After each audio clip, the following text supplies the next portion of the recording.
আল্লাহ পাক বললেন আকুলু লিন্নাসি হুসনা।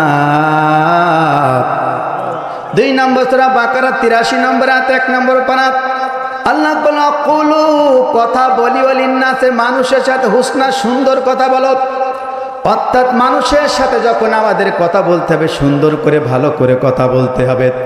কেউ যদি তোমাকে গালি দেয় তুমি তার সাথে ভালো ব্যবহার করো। মন্দের জবাব কিন্তু মন্দ দিয়া মানুষকে দেয়া যাবে না। কথা বলেন ঠিক কি না? মন্দের জবাব মন্দ দিয়ে দেয়া যাবে না।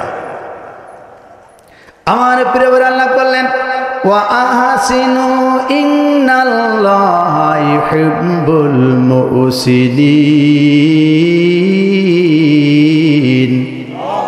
2 নম্বর সূরা বাকারা 195 নম্বর আর 2 নম্বর পারা আল্লাহ বললেন ওয়া আহসিনু, আল্লাহ বলে ও বান্দারা তোমরা সুন্দর ব্যবহার করো, নিশ্চয় আল্লাহ তাআলা উত্তম আচরণকারীদেরকে ভালোবাসে। জোরে বলেন সুবহানাল্লাহ। উত্তম আচরণ আমাদের মানুষের সাথে করতে। আমরা তো মাটির তৈরি মানুষ, আমরা যখন কথা বলি মনে হয় যাদের মুখ থেকে আগুন বাইরে হচ্ছে। কথা বলে ঠিক কিনা? এরকম ভাষা দিয়ে মানুষকে বাবারা আল্লাহর পথে আনা যাবে না। আমরা মাটির তৈরি মানুষ, আমাদের কথা মনটা মাটির মতো নরম হতে হবে, তাহলেই কিন্তু মানুষ আজকে আমাদের দিকে ফিরে আসবে। কথা বলে ঠিক কিনা? আজকে বাংলাদেশে যত নেতা আছে, যিনি আজকে বাংলাদেশে আমিরে জামাত, তার কথা শুনে প্রত্যেক দলের লোকেরা পাগল হয়ে যাচ্ছে। কথা বলে ঠিক কিনা? যে লোকটা এত সুন্দর কথা বলে কেন, মনে হচ্ছে মুখ দিয়ে আপনার মধু বাইর হচ্ছে। কথা বলে ঠিক কিনা? এইরকম সুন্দর আচরণ যদি আমি আপনি করতে পারি, এই দেশে কোনো কাফের বেঈমান থাকবে না। কথা বলে ঠিক কিনা? এই জন্য আমাদের ভাষাকে আগে ভালো করতে হবে, আমাদের চরিত্রকে ভালো করতে হবে।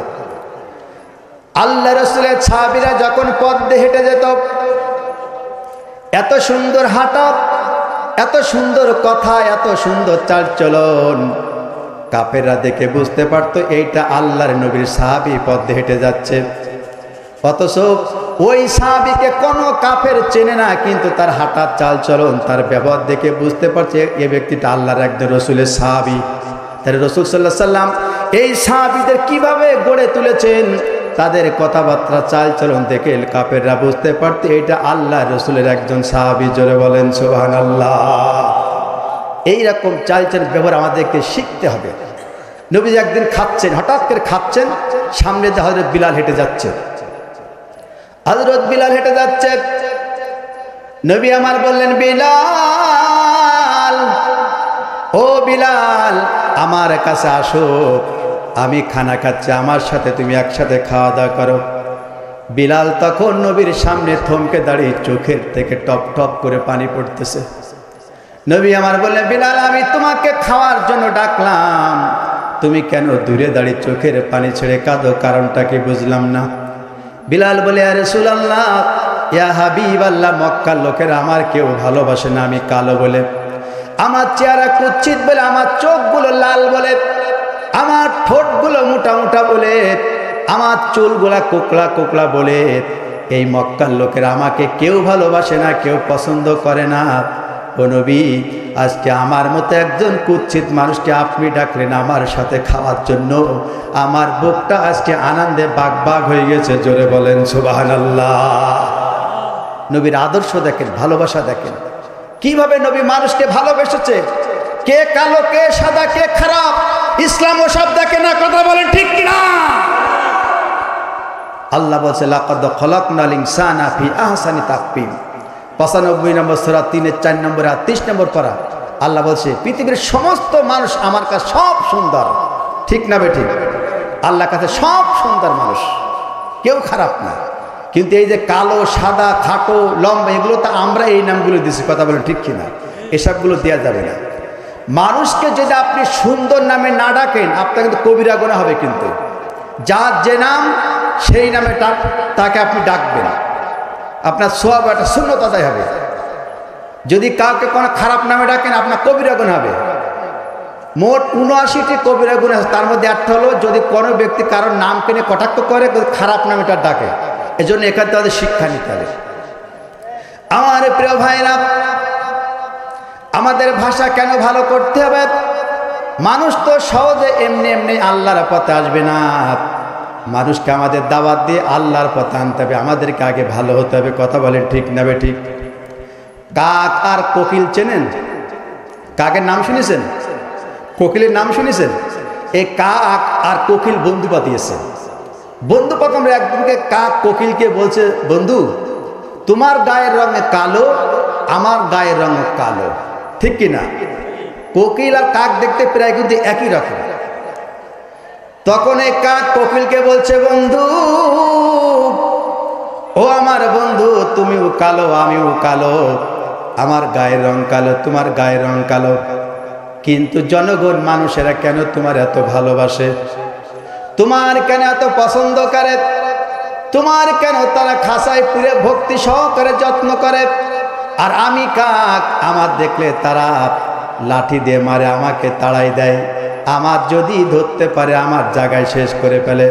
ও কোকিল তোমাকে যদি ধরে মানুষ ভালোবেসে তাদের বাড়ি নিয়ে যায়, জোরে বলেন সুবহানাল্লাহ।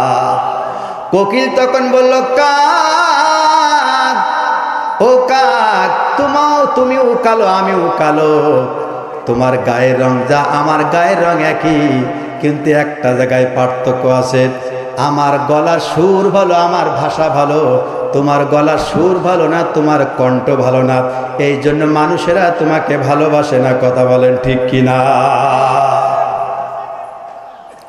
আমার প্রিয় ভাইরা, আজকে আমার বাংলাদেশে কি দুনিয়ার নেতা আছে কাকের চাইতেও তাদের ভাষা খারাপ। কথা বলেন ঠিক কিনা? আর আমার দেশের হক্কানি আলেমগুলো এত সুন্দর কথা বলে, কোকিল পাখি তাদের কাছে ফেল হয়ে যায়। আজকে ভালো করে কোরআনের কথাগুলো কোকিল পাখির মতো সুন্দর করে বলতে পারে বলে ইসলাম বিদ্বেষী কোরআন বিদ্বেষী যারা আছে এই আলেমদেরকে কোকিল পাখির মতো খাসার ভিতরে বন্দি রেখে তাদেরকে অত্যাচার করেছে। কথা বলেন ঠিক কিনা? আমার প্রিয় ভাইরা, কারণ তারা জানে এই হক্কানি আলেমেরা কোকিল পাখি চাইতেও পারে সুন্দর করে কোরআনের কথা বলতে পারে, আর এরা যদি কোরআনের কথা বলে কোরআনের দলের লোক বেশি হয়ে যাবে, এই বাংলার জমিনে আমাদের জায়গা হবে না। কথা বলেন ঠিক কিনা? এই জন্য আজকে যারা কোরআনের কথা কোকিল পাখির মতো সুন্দর করে বলে, আমার দেশের কিছু মুসিমার্কা নেতা আছে, তারা মুসির মতো মুসি যেরকম জুতার দিকে তাকায়, ওই মুসিমার্কা নেতাগুলো আলেমদের দিকে জুতোর মতো তাকায়। কথা বলেন ঠিক কিনা? ওরা মুসি তাও ভালো, মুসির চাইতে ওরা খারাপ। কথা বলেন ঠিক না বে ঠিক? এ আমার প্রিয় ভাইয়ের জন্য এই বাংলাদেশের জন্মে থেকে এই পর্যন্ত এই 24 সালে মানুষের উপর যত অত্যাচার নির্যাতন করা হয়েছে, আমার মনে এই রকম অত্যাচার কখনো হয়নি।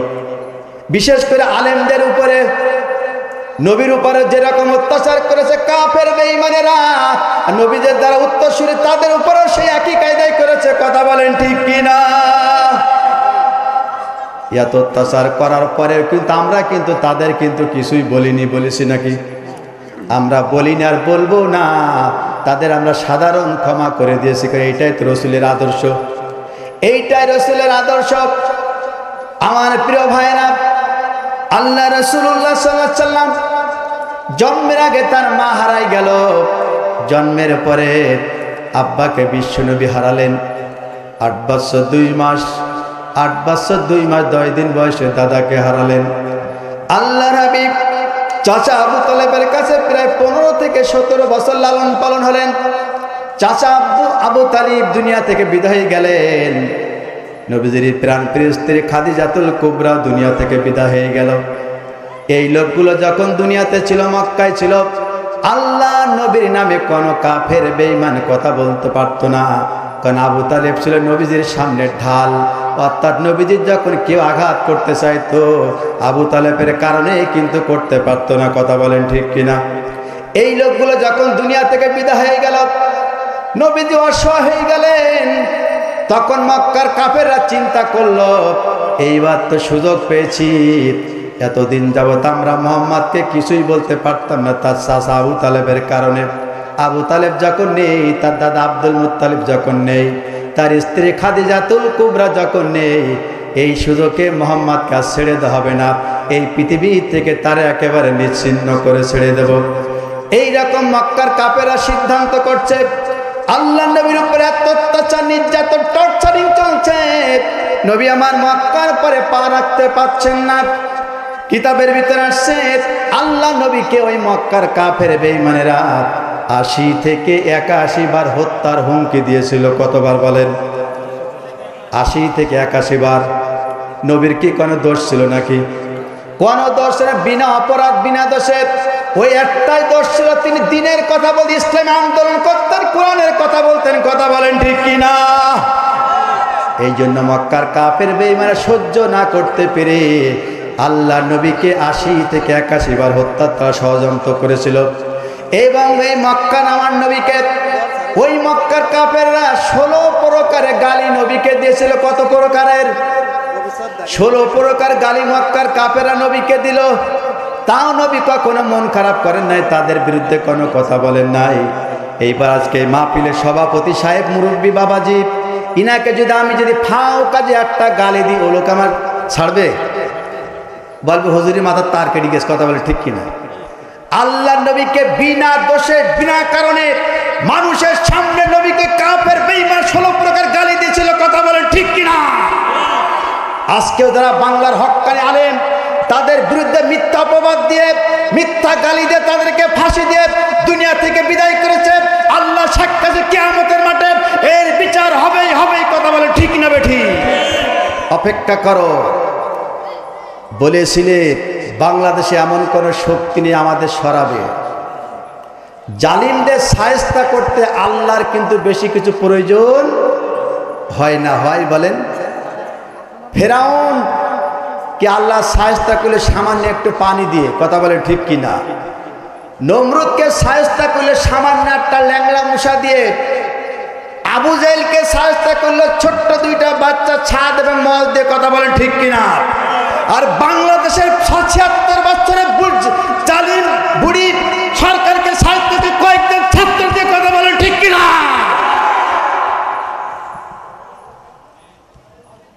সীমালঙ্ঘনের একটা সীমা আছে, সীমা পার গিয়ে আল্লাহ কিন্তু বরদাস্ত করে না। কথা বলেন ঠিক না বেঠিক? সম্মানিত ভাইরা, নবীকে যখন 16 প্রকারে গালি দিলেন, 80 থেকে 81 বার হত্যার হুমকি দিচ্ছে, নবী তো কিছুই জানতে পারে না। এই ঘটনা কেউ না জানেন, একজন জানেন। তিনি কে? জোরে বলেন তিনি কে? আতাকতুলুনা রাজুলান আইয়াকুলু রাব্বিয়াল্লাহু ওয়া ক্বাদ জাআকুম বিল বাইয়িনাতি মির রাব্বিকুম। আল্লাহু আকবার। 40 নম্বর সূরা মুমিন আয়াত নম্বর 28, পারা নম্বর 24। এই মক্কার কাফের নবীকে যখন হত্যার ষড়যন্ত্র করছিল, যখন তারা চিন্তা করছিল, আল্লাহ বলেন জিবরাইল, ও জিবরাইল তুমি দুনিয়াতে চলে যাও। আমার নবীকে ওই মক্কার কাফেররা হত্যার জন্য ষড়যন্ত্র করতেছে, তুমি গিয়ে এক্ষুনি আমার নবীর কানে সংবাদটা দিয়ে আসো। জোরে বলেন সুবহানাল্লাহ। আল্লাহ পাক ওই পাঠাই দেন নবীর জিবরাইলের মাধ্যমে। আতাকতুলুনা রাজুলান ইয়াকুলু রাব্বিয়াল্লাহু ক্বাদ জাআকুম বিল বাইয়িনাতি মির রাব্বিকুম। আল্লাহ রাব্বান বললেন, তোমরা কি এমন একজন ব্যক্তিকে হত্যা করতে চাও যে বলে আমার রব আল্লাহ, আর যিনি তোমাদের রবের পক্ষ থেকে তোমাদের কাছে সুস্পষ্ট বিধান নিয়ে এসেছে? জোরে বলেন সুবহানাল্লাহ। আল্লাহ বলছে, তোমরা কি এমন একজন নবীকে হত্যা করতে চাও যে বলে আমার রব আল্লাহ, আর যিনি তোমাদের রবের পক্ষ থেকে তোমাদের কাছে সত্য সুস্পষ্ট বিধান নিয়ে গেছে, তারপরেও সেই নবীকে এই মক্কার কাফেররা হত্যা ষড়যন্ত্র করেছিল? কথা বলেন ঠিক কিনা? আমার প্রিয় ভাইরা, নবীজি একদিন যুদ্ধের ময়দান থেকে ফিরে আসতেছে, অত্যন্ত ক্লান্ত ছিলান্ত। একটা গাছের নিচে নবী একা একা শুয়ে আছে। এই সংবাদ আবু জেহেলের কাছে চলে গেল। আবু জেহেল বলল, আজকে ফাঁকে পাইছি, মোহাম্মদকে মোটে লাইনে ফেলতে পারি না। আজকে যখন মোহাম্মদ যখন ফাঁকা মাঠে গাছের নিচে শুয়ে আসে, এক তরবারি আঘাত আমি তার মাথাটা আলাদা করে দেব। আবু জাহেল তরবারি নিয়ে দৌড় মেরে চলে আসছে আল্লাহর নবীর কাছে। নবীজি ঘুমের ঘরে, নবীজি ঘুম পড়েছে, এমন সময় আবু জেহেল হাজির। আল্লাহ পাক বলছে, ও জিবরাইল তুমি চলে যাও। ওই দেখো আবু জেহেল আমার নবীকে মারার জন্য তরবারি নিয়ে দৌড় মারতেছে। আবু জাহেল আমার নবীর কাছে আসার আগেও আল্লাহ পাকের দরবারে ফেরেশতা জিবরাইল এসে আমার নবীর কাছে হাজির। জোরে বলেন আল্লাহু আকবার। আবু জাহেল যখন আমার নবীর কাছে আসছে, জিবরাইল ফেরেশতা আল্লাহ নবীর কাছে তার আগেও এসে হাজির। এসে জিবরাইল সালাতু ওয়াস সালাম তার জিভ দিয়ে নবীজির পায়ের নিচে চাটা শুরু করেছে। আর আবু জাহেল তরবারির আঘাত করবে, তার তরবারিটা আমার বিশ্ব নবীর মাথার কাছে উঁচু করেছে। আল্লাহ পাকের দরবারে ফেরেশতা জিবরাইল তিনি মুখ দিয়ে জিভ দিয়ে নবীজির পায়ের নিচে চাটতেছে, আর জিবরাইল ফেরেশতা এক হাত দিয়ে আবু জাহেলের তরবারি উঁচু করে ধরে রেখেছে। জোরে বলেন সুবহানাল্লাহ। আবু জাহেল বলছে, কি ব্যাপার, আমার তরবারির নিচে আসে না কেন, আমার তরবারি কে ধরে? তিনি অবাক হয়ে গেছে, আমার তরবারি কে ধরে রেখেছে? নবীজি তখন ঘুম চলছে, হঠাৎ করে নবীর পায়ের নিচে যখন জিবরাইল ফেরেশতা জিভ দিয়ে চাটতেছিলেন, হঠাৎ করে নবীজির ঘুম ভেঙে গেল। নবী আমার দেখলেন আল্লাহ পাকের দরবারে ফেরেশতা জিবরাইল আমার পায়ের নিচে জিভ দিয়ে চাটে, আর আবু জাহেল আমার মাথার কাছে তরবারি নিয়ে উঁচু করে দাঁড়ায় আছে। নবী আমার বললেন, চাচা কি ফের আপনি আমার মাথার কাছে তরবারি হাতে কেন? আবু জাহেল বলে, চাচা। আবু জাহেল তখন বলল, ভাতিজা তুমি আমাকে মাফ করে দাও, আমি তোমাকে এসেছিলাম মারার জন্য, কে যেন আমার তরবারি উঁচু করে ধরে রেখেছে, কোন অবস্থায় তোমার গলায় আমি ছুরিটা চালাতে পারলাম না। ও ভাতিজা মোহাম্মদ, তুমি মাফ করে দাও, আর জীবন থাকা পর্যন্ত কোনোদিন তোমাকে হত্যার সিদ্ধান্ত নেব না। জোরে বলেন সুবহানাল্লাহ। কিন্তু শয়তানের তো স্বভাব পরিবর্তন হয় না, হয় শয়তানের তো পরিবর্তন হয় না। আবু জাহেল মনে করলেন আজকে যে আমার তরবারি ধরে রেখেছে এর পেছনে কেউ না কার কাছে। তখন আবু জাহেল নবীকে জিজ্ঞাসা করলে, মোহাম্মদ আমার এই তরবারি কে ধরেছে, আর তোমাকে কে ঘুম ভাঙালো আমাকে বলবে? নবী আর বললেন, চাচা আপনি তো দেখতে পাচ্ছেন না, আপনি যখন আমার কাছে আমাকে মারার জন্য এসেছেন, আল্লাহ পাকের দরবারে ফেরেশতা আমার কাছে হাজির। জিবরাইল ফেরেশতা আমার পায়ের নিচে জিভ দিয়ে চাটে, আর এক হাত দিয়ে আপনার তরবারি জিবরাইল ফেরেশতা ধরে রেখেছে। কথা বলেন ঠিক কিনা? আবু জাহেল বলে, মোহাম্মদ আমাকে মাফ করে দাও, আমি আর তোমার সাথে কোনোদিনই বেয়াদবি করব না। এই জন্য বাংলার জনগণকে আমি বলতে চাই, আপনি যে দলেরই হোক না কেন, ইসলামী আন্দোলন যারা করে, কোরআনের কথা যারা বলে, এদের প্রতি অত্যাচার নির্যাতন যদি করেন, আপনাদেরকে শাস্তি করে বাংলার জমিতে আবার বিদায় করাবে। কথা বলেন ঠিক কিনা? সাবধান হয়ে যান। এই দেশ মুসলমানের দেশ, এই দেশ কোরআনের দেশ, এই দেশে কোন জালিমের জায়গা হবে না, হবে না। কথা বলেন ঠিক কিনা? এদেশ মুসলমানের দেশ, এদের চলবে কোরআন দিয়ে, এদেশের নেতৃত্বে হক্কানি আলেমরা। কথা বলেন ঠিক কিনা? প্রিয় বন্ধুগণ, কষ্ট হচ্ছে আপনাদের? আমি কিন্তু এখনো ভূমিকায় তাফসীরে কিন্তু এখনো যাই নাই। আলহামদুলিল্লাহ, আমি যত জায়গায় মাহফিলে যাই সব জায়গায় দেখি যে পুরুষদের চাইতো মহিলারা বেশি। কথা বলেন ঠিক কিনা? আপনাদের এলাকাতে কেমন তা বলতে পারবো না। আলহামদুলিল্লাহ, আলহামদুলিল্লাহ বলেন। আসলে আমি যতটুকু জানি যে পুরুষদের চাইতো আমার মা বোনেরা কিন্তু আল্লাহ কিন্তু বেশি, কিন্তু মানে পুরুষদের চাইতে মহিলাদের ভিতরে আল্লাহর ভয় বেশি। একদম বাস্তব কথা। দেখবেন অনেক বাড়ির পুরুষ নামাজ পড়ে না, অথচ তার স্ত্রী নামাজ পড়ে, আসে না নাই? ওদের ভিতরে আল্লাহর ভয় বেশি। আর মহিলারা এমন, ওরা কিন্তু সহজে কিন্তু বুঝে যায়। আপনি বলবেন ওরা সহজে বুঝে যাবে। তা যাই কার মা বোনদের সম্পর্কে কিছু কথা বলবো, যেহেতু ওরা কিন্তু সব জায়গায় কিন্তু বেশি, আবার সব জায়গায় আগে। কথা বলে ঠিক কিনা? যে কোথাও যদি মানুষ মরে যায়, দেখবেন যে পুরুষদের চাইতেও মহিলারা বেশি, বিয়ে বাড়িতেও বেশি, সব জায়গায় বেশি। কিন্তু এক জায়গায় শেষে কোথায় বলেন তো? সেটা হলো খাওয়ার সময়। কথা বলে ঠিক কিনা? খাওয়ার সময় কিন্তু মা বোন আসে, কারণ আপনার সকাল থেকে দুপুর পর্যন্ত রান্না করে আত্মীয় স্বজন, স্বামী, ছেলেপিলে, শ্বশুর শাড়ি সব খাওয়ানোর শেষে গিয়ে ওই বাড়ির বউটা খায়। কথা বলে ঠিক কিনা? আপনাদের এলাকার বউরা আগে খায় মনে হয় নাকি? কথা বলছেন না কেন আপনারা? আসলে অত্যন্ত দুঃখজনক বিষয়। আজকে আমাদের মা বোনদের এত রোগ কেন বিষয় জানেন? এটা কিন্তু যখন আমাদের মা বোন যখন কোনো অসুস্থ হয়, ওই স্বামী তখন বলে স্ত্রী বলে তোর এত রোগ হয়, আমার তো হয় না, বুঝলে ওই স্বামী স্ত্রীর চিকিৎসার জন্য তার শ্বশুরবাড়ি পাঠা দেয়, এমন স্বামী আসে না নাই? এটা করা যাবে না ভাইরা। কারণ ওই স্ত্রী আপনার সংসারে গরুর মতো কাজ করে, সে সবাই ভালো মন্দ খাওয়াই দেয়, শেষে কড়ায় ওই ঝাল পোড়া থাকে, ওইগুলো ওই আমার মা বোনরে খায়, তাহলে ওদের রোগ হবে না, তা আমাদের হবে? এ দোষ আমাদের না? এই জন্য রাসূলের সুন্নত হলো স্বামীও যা খাবে স্ত্রীও তাই তার খাওয়াতে হবে, আমরাও যা পরবো তারও তার পরাতে হবে। যে আমি ভালো পোশাক পরবো, ভালো খাবো, প্রত্যেক দিন মাছের মাথাটা আমি খাবো আর স্ত্রীর মাছের ঝোল দেবো, এটা কিন্তু ইসলাম সমর্থন করে না। কথা বলেন ঠিক কি না? এটা করা যাবে না।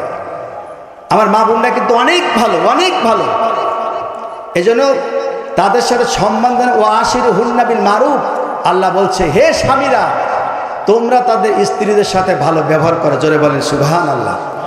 কারণ স্বামী স্ত্রীর ভিতর যদি মিল মহব্বত থাকে, মনে হয় যে জান্নাতের ভিতর বসবাস করছে। কথা বলেন ঠিক কিনা? আর যদি স্বামী স্ত্রীর ভিতরে মিল যদি না থাকে, তাহলে মনে করি তো জাহান্নামের আগুন ফেল। ঠিক কিনা?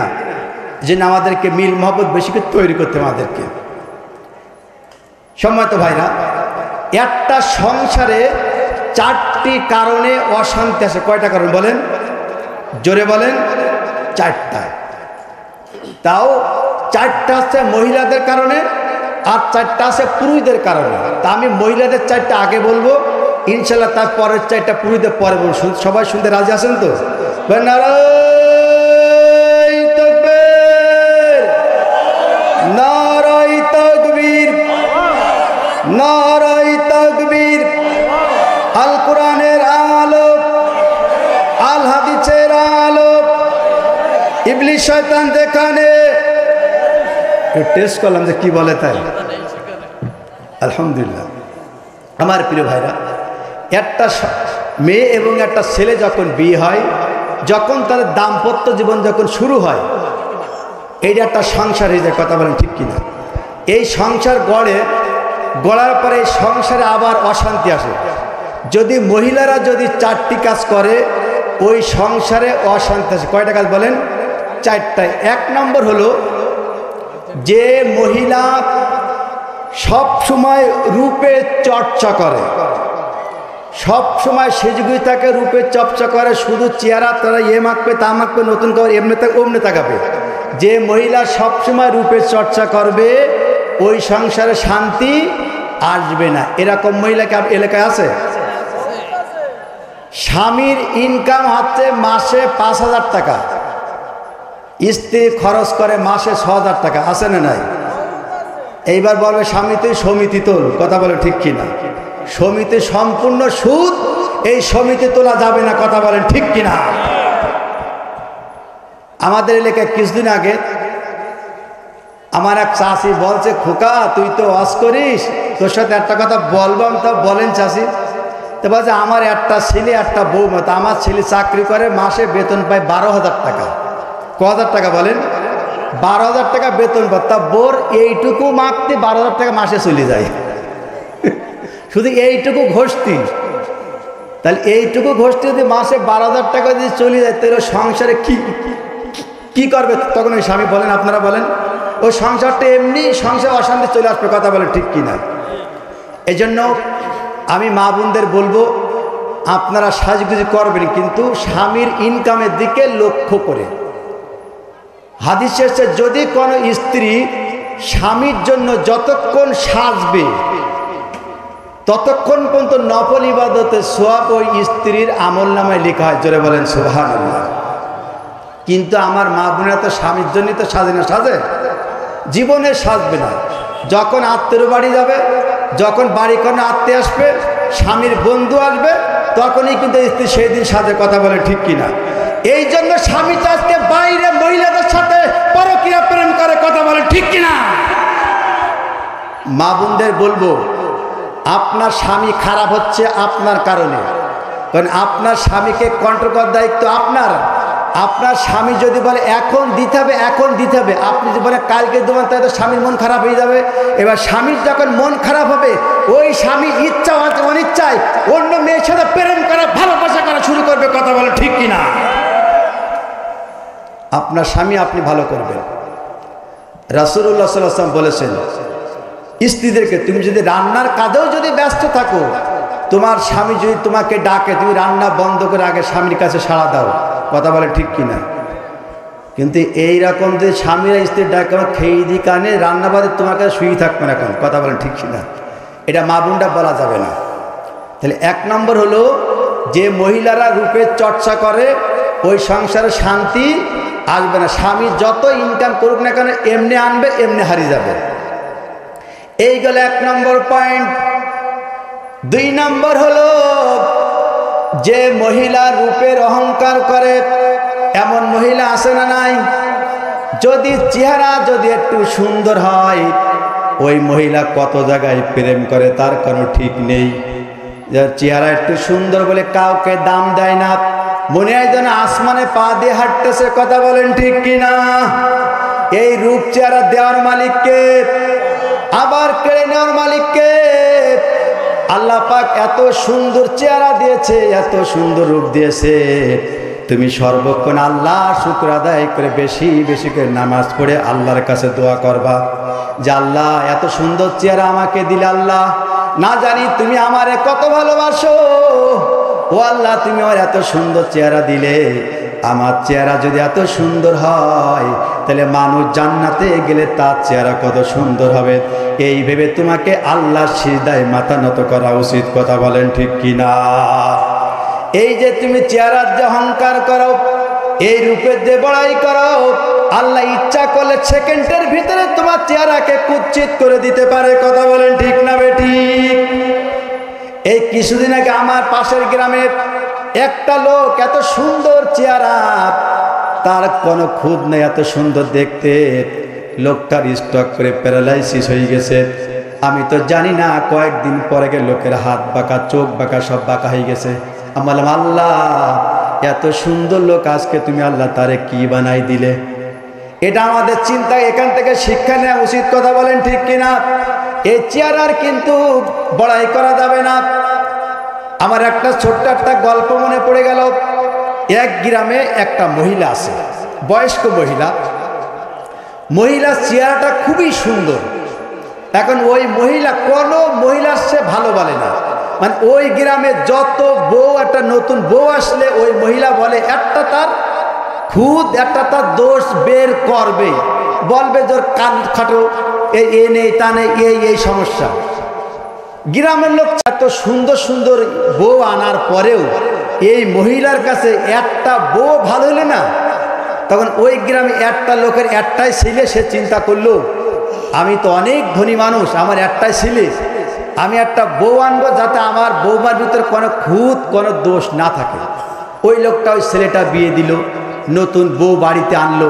আনার পর ওই মহিলা সংবাদ দেয়, যে মহিলা চেহারা সুন্দর, সংবাদ দেশে সংবাদ দেওয়া বলছে, সংবাদ দিয়ে বাড়িতে আনার পরে বলছে, দাদি দেখেন দিন আমার এই বৌমার ভিতরে কোনো সমস্যা কিছু আছে কিনা, বৌমা ভালো কিনা।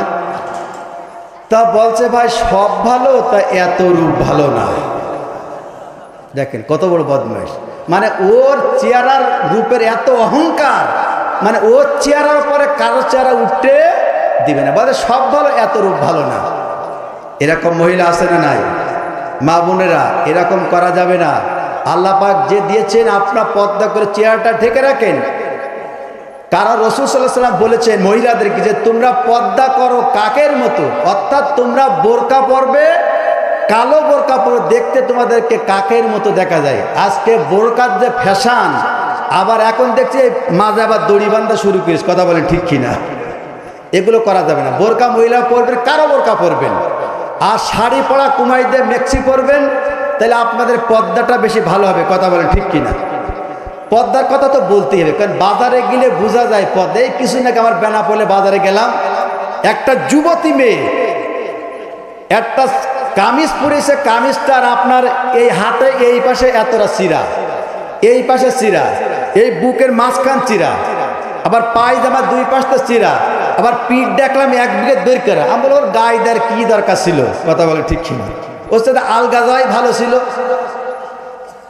তারপরে একটা লোক ওই মহিলার গায়ে লাগিয়ে চলে যাচ্ছে, মেয়েটা মিষ্টি মিষ্টি হাসছে, কিচ্ছু বললো না।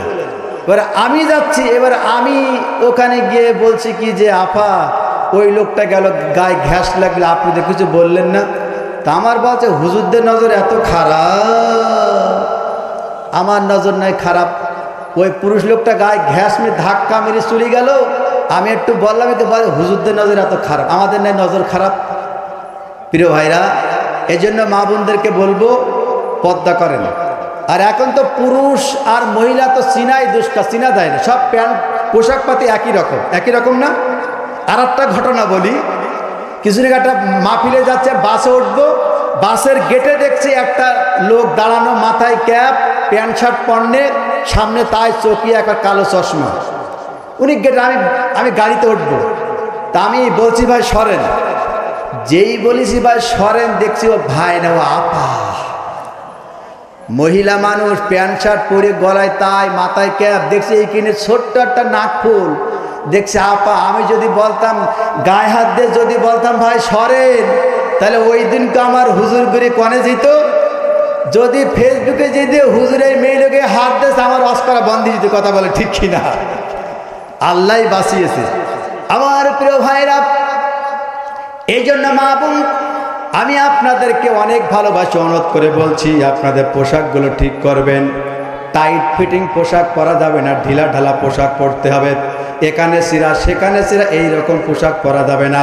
বোরকার মাজার দড়ি বাঁধা যাবে না, চিরা জামা কাপড় পরা যাবে না। যতদূর সম্ভব আপনি পর্দা করে চলবেন, আপনার মাথাগুলো আলগা লাগবেন না। কারণ একটা মহিলা যখন মাথা আগলা করে চুলগুলো যখন মানুষের দেখায়, হাদিসের ভিতরে এসেছে ওই মহিলা যখন মারা যাবে, মাথায় যতগুলো চুল, কিয়ামতের মাঠে মাথার চুলগুলো সব সাপ হয়ে তার মাথায় কামড়াতে থাকবে। কথা বলেন ঠিক না বেঠিক? ও মা বোনেরা, এই 2 নম্বর পেন 1 নম্বর পয়েন্ট হলো, যে মহিলা, যে স্ত্রী তার স্বামীকে শাসন করে, এমন স্ত্রী আছে না নাই?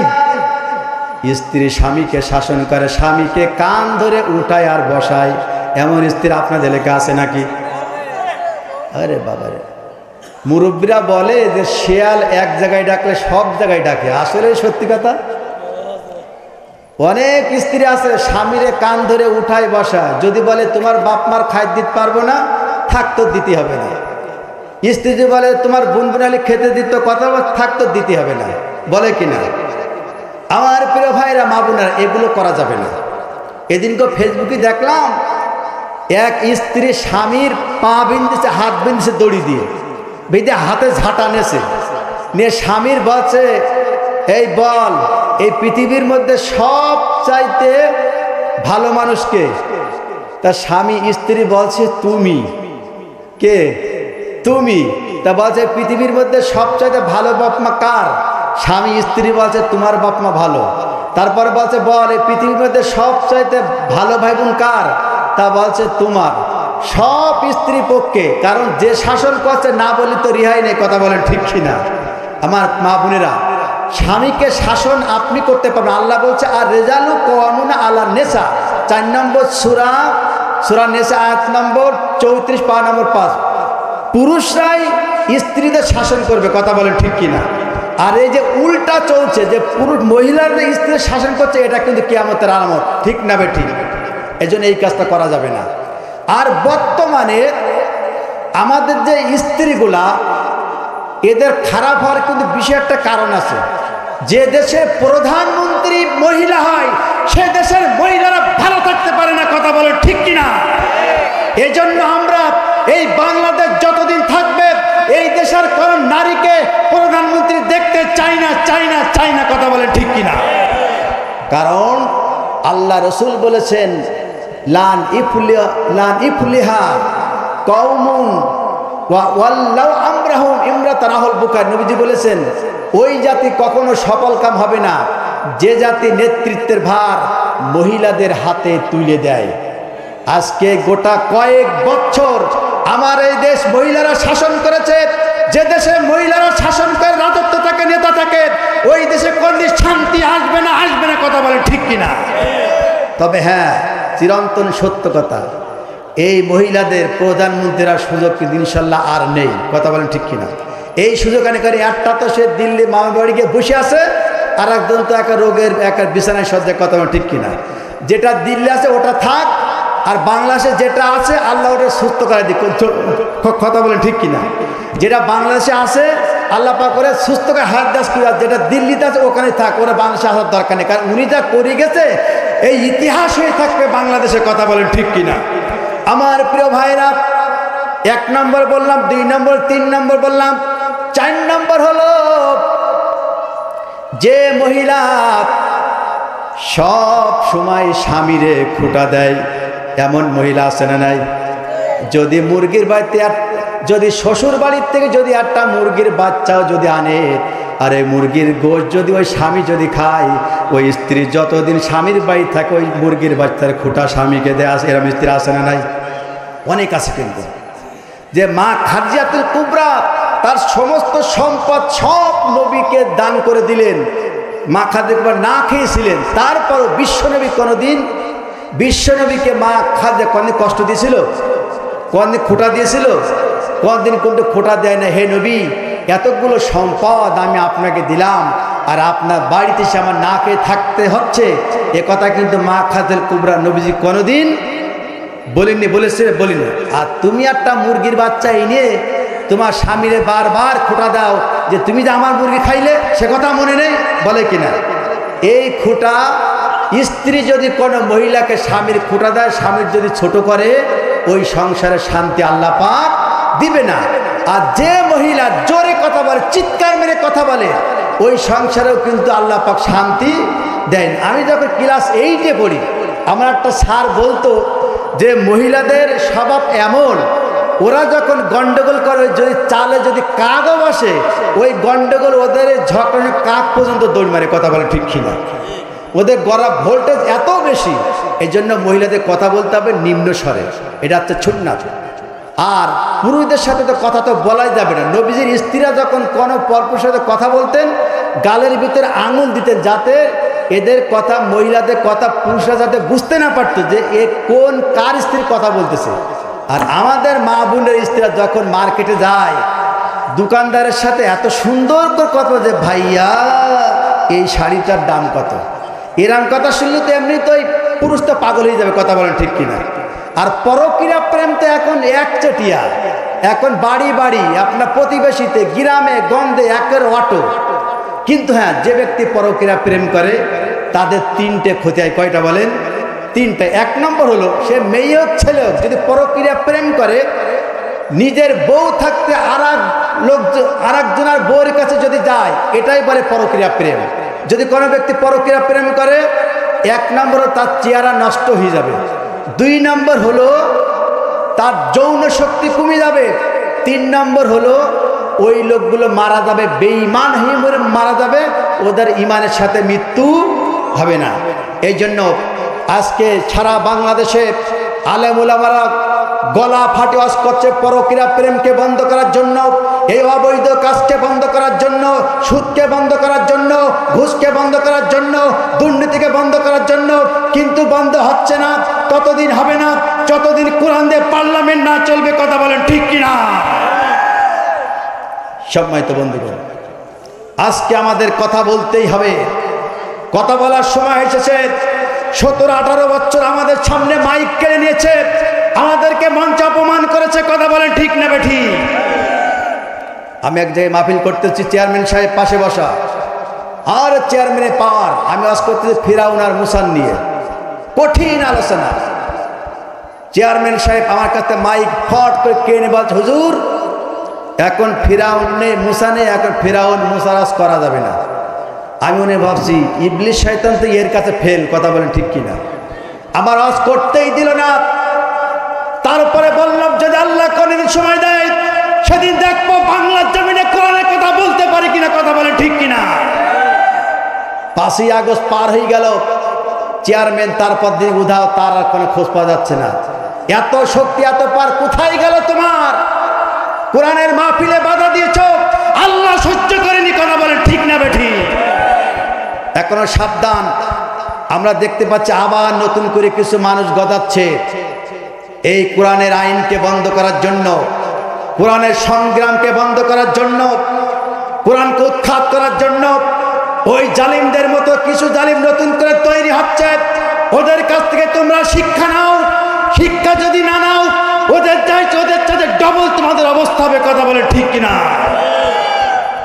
প্রিয় বন্ধুগণ, এই জন্য আমাদের কোরআনের পক্ষে থাকতে হবে। রাজি আছেন তো সবাই? নারায়ে তাকবীর। এবার আমি চলে যাচ্ছি আমার মূল আলোচনায়। এতক্ষণ ভূমিকায় কথা বললাম। আমি আলোচনা শুরুতেই কোরআনুল কারীম থেকে একটি আয়াত তেলাওয়াত করছি, একটা হাদিস বলেছি। কোরআন শরীফের 21 নম্বর সূরা সূরাতুল আম্বিয়া, আয়াত নম্বর 105, পা নম্বর 17। সূরাটি মক্কায় নাজিল, 112টি আয়াত, 75টি রুকু। আম্বিয়া শব্দের অর্থ হলো নবীগণ। কি বলেন? নবীগণ। এই সূরার নাম আম্বিয়া রাখা হলো কেন? এই সূরার ভিতরে 17 জন নবীর নাম উল্লেখ আছে। কয়জন? 17 জন নবীর নাম এই সূরার ভিতরে উল্লেখ আছে। এই জন্য এই সূরাটার নাম রাখা হয়েছে সূরাতুল আম্বিয়া। কি বলেন? সূরাতুল আম্বিয়া। আপনার বাড়িতে দেখে নেবেন। আমি আলোচনা করব সূরা আম্বিয়ার 105 নম্বর আয়াত থেকে। আলোচনার সাবজেক্ট হচ্ছে এই পৃথিবীতে রাজত্ব করবে কারা, এই পৃথিবীতে ক্ষমতা চালাবে কারা, এই পৃথিবীতে ওয়ারিশ হবে কারা, এই পৃথিবীতে থাকবে কারা। আমার আলোচনার সাবজেক্ট হচ্ছে এইটাই। আর বর্তমান এই আলোচনা আমাদের খুবই জরুরি, কথা বলেন ঠিক কিনা? কারণ মানুষের ভুলকে ভেঙে দিতে হবে। এখনো মানুষ জালিমদের পেছনে ছুটছে, এখনো মানুষ মুনাফিকদের পেছনে ছুটছে, কথা বলেন ঠিক কিনা? এই জন্য মানুষ ভুল করতে পারে, মানুষের ভুল ভেঙে দিতে হবে কোরআন এবং হাদিস দিয়ে। আল্লাহ পাক বললেন, ওয়ালাকাদ কাতাবনা ফিজ জাবুরি মিন বাদিল যিকরি আন্নাল আরদা ইয়ারিসুহা ইবাদিয়া সলিহুন।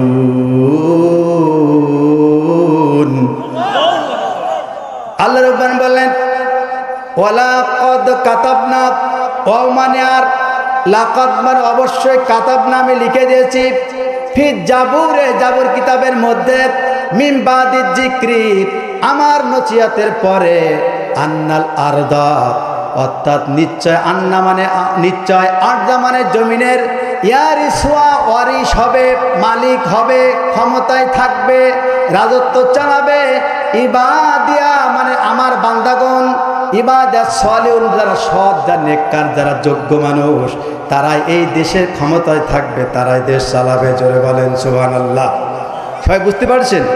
আয়াতের শাব্দিক অর্থ হলো আল্লাহ বলছে, হে নবী আপনি দুনিয়ার মানুষদেরকে বলে দিন, আমি তাওরাত কিতাবে জাবুরে লিখে দিয়েছি, এই পৃথিবীর ওয়ারিশ হবে তারা, এই পৃথিবীতে ক্ষমতায় থাকবে তারা, এই পৃথিবীতে রাজত্ব চালাবে তারা, যারা আমার নেককার বান্দা, যারা আমার ইমানদার বান্দা, তারা এই পৃথিবীতে বসবাস করবে। কথা বলেন ঠিক কিনা? আল্লাহর কথা কি মিথ্যা? তাহলে আজকে আল্লাহ বলছে ক্ষমতায় থাকবে, দেশ চালাবে, রাজত্ব করবে আমার ইমানদার সৎ নেককার বান্দারা। কিন্তু সেই ক্ষমতায়, সেই রাজত্ব, সেই ইমানদাররা আছে না বেঈমানরা আছে? মুসলমানরা আছে না মুনাফিকরা আছে? এটা আল্লাহর হক নষ্ট করতেছে। আল্লাহ বলছে আমার জমিনে থাকতে হলে আমার আইন মানতে হবে, আমার কোরআন মানতে হবে।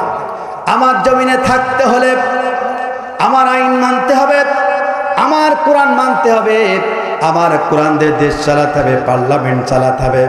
আমার কোরআন যদি ভালো না লাগে, আমার আইন যদি ভালো না লাগে, আমার পৃথিবী থেকে তোমরা অন্যত্র চলে যাও। এইবার বলে আল্লাহর জমিন বাদে পৃথিবীতে আর কোনো জায়গা আছে নাকি? কোথাও যাওয়া যাবে না, সব জায়গায় আল্লাহর জমিন। আল্লাহ বলে আমার জমিনে থাকতে হলে আমার আইন মানতে হবে, আমার কোরআনের পক্ষে সংগ্রাম করতে হবে। আর আমার আইন যদি ভালো না লাগে, আমার কোরআন যদি ভালো না লাগে, আমার এই জমিন থেকে তোমরা দূর হয়ে যাও, আমার কোনো আপত্তি নেই। আল্লাহ বলছে চলে যাও যদি কোরআন ভালো না লাগে। তারপরেও কিন্তু আমরা আল্লাহর জমিনে জোর করে থাকতেছি। কথা বলেন ঠিক না বেঠিক? এজন্য আল্লাহ যেটা বলছে এই জমিনে থাকবে যারা নেককার বান্দাদের, ইমানদার, কাফের, বেঈমান, মুনাফিক, জালিমের জন্য আল্লাহর জমিন নাই। কথা বলেন ঠিক কিনা? আমার প্রিয় ভাইরা, আল্লাহ পাক আমাদের কোরআন দেশে মানার জন্য আল্লাহ বললেন মা ফাররাতনা ফিল কিতাবি মিন শাইইন। 6 নম্বর সূরা আনামের 38 নম্বর আর 7 নম্বর পারা। আল্লাহ পাক বলেন নবী, আমি আপনার উপরে এমন একটা কিতাব নাজিল করেছি যার ভিতরে কোনো কিছু বলতে বাকি রাখি নাই। পাকঘর, রান্নাঘর থেকে পার্লামেন্ট পর্যন্ত যা কিছু দরকার সব কিছু কোরআনের ভিতরে আছে না নাই? জোরে বলেন আছে না নাই? সাদুসু পড়েন আল্লাহুম্মা